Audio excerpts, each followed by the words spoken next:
हम सब दिन भर में कई तरह की चीजें पीते हैं, पर ज्यादातर उन्हें सिर्फ ताजगी या प्यास बुझाने का जरिया ही मानते हैं, है ना?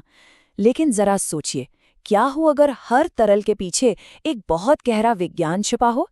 जी हाँ, एक प्राचीन ग्रंथ हमें ठीक यही बताता है। इस सोच की गहराई को समझने के लिए जरा इस एक लाइन पर गौर कीजिए। ये सिर्फ कोई सुंदर सी बात नहीं है, बल्कि उस दुनिया की नींव है जिसे हम आज समझने वाले हैं। ये लाइन अष्टांग संग्रह से है और यहीं से तरल पदार्थों को देखने का एक बिल्कुल नया नजरिया शुरू होता है। तो सवाल ये है कि ये ज्ञान आ कहाँ से रहा है?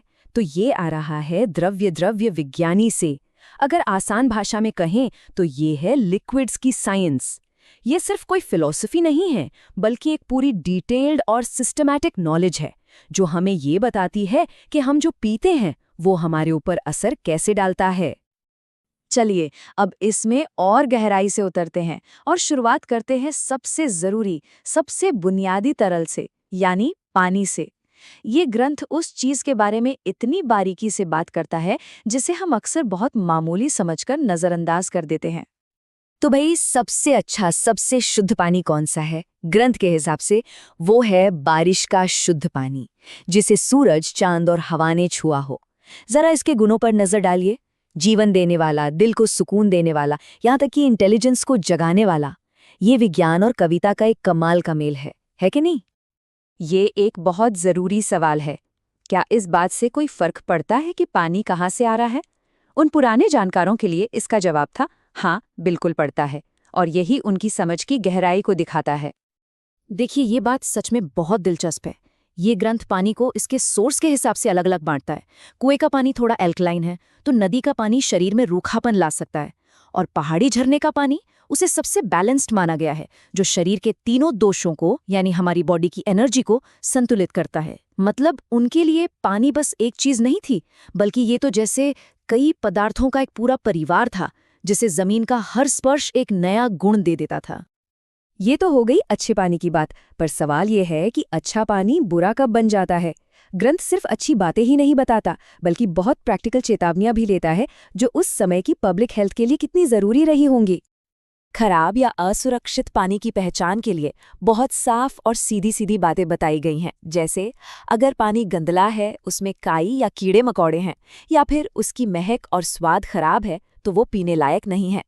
ये कोई कोरी कल्पना नहीं थी, ये अपने आसपास के माहौल की गहरी समझ पर आधारित एक प्रैक्टिकल साइंस थी। पानी, जो कि जीवन का आधार है, उससे अब हम उन लिक्विड्स की तरफ बढ़ते हैं जो हमें सीधे सीधे पोषण देते हैं, और इसमें सबसे पहले बात करते हैं दूध की। यहाँ भी देखिए, हर दूध एक जैसा नहीं है।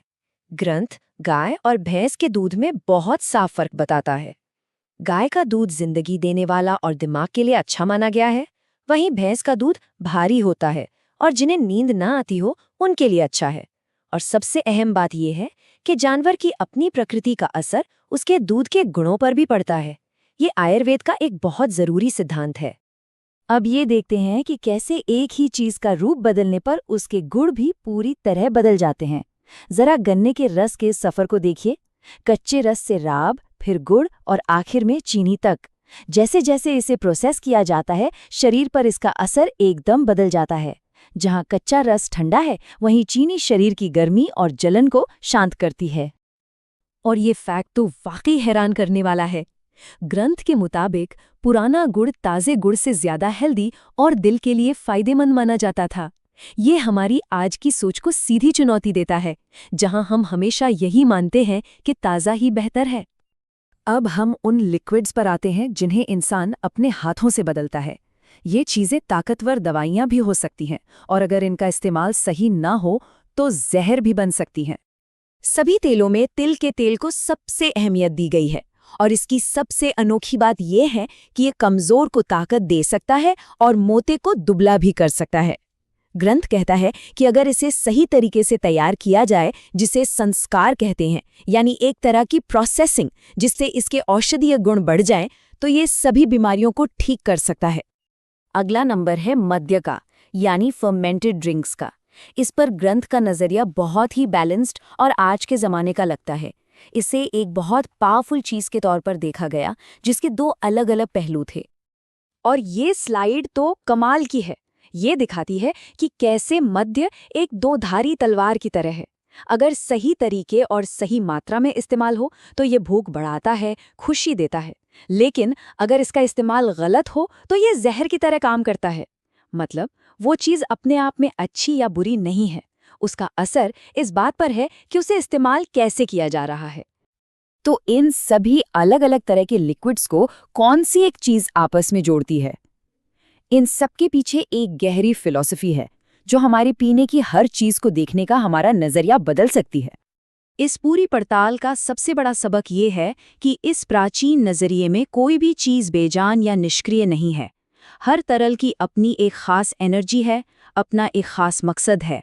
पानी से लेकर वाइन तक हर चीज को उसके गुणों और शरीर पर होने वाले असर के लिए समझा जाता था।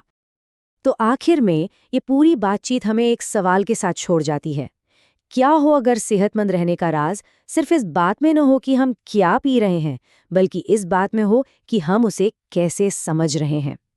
ये प्राचीन ज्ञान हमें अपने ग्लास में रखी चीज को बस एक ड्रिंक की तरह नहीं, बल्कि एक पूरी कहानी की तरह देखने के लिए कहता है।